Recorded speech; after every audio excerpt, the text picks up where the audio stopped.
So thank you so much, Catherine, for that. And Madam Amy, in coming up with this internal customer delivery plan, we actually highlighted 4 parties who are affected by this plan. We have shareholders, we have employees, we have suppliers, and we have partners.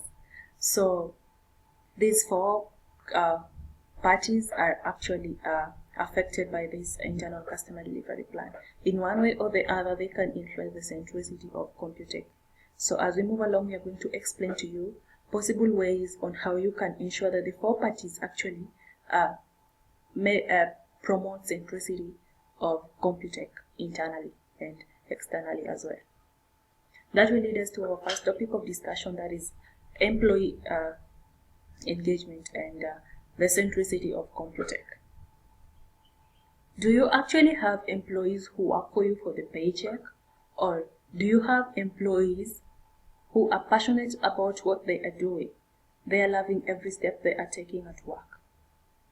So that is a question that only you can answer, Madam Amy, and I don't need an answer to that.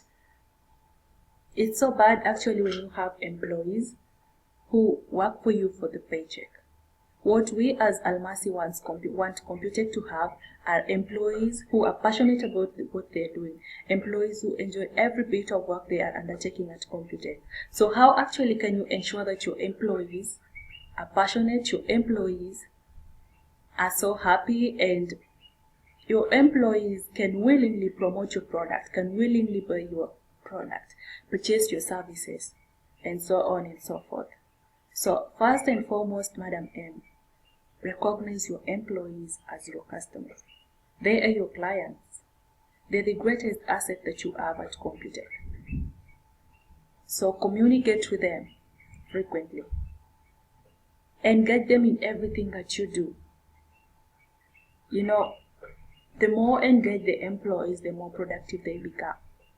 So when you don't engage them in whatever you're doing, you think they're just employees, your level of productivity can really decline big time.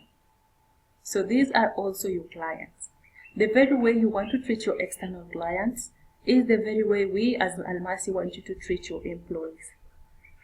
You can have employees who are present at work, but they are very less productive.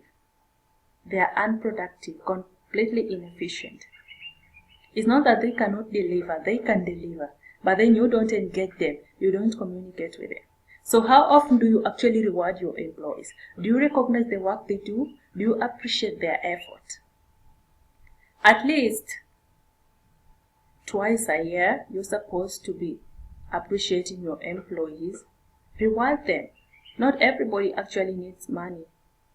Money is actually not a motivator to everybody. Some people require that public recognition. Others love philanthropic kind of reward.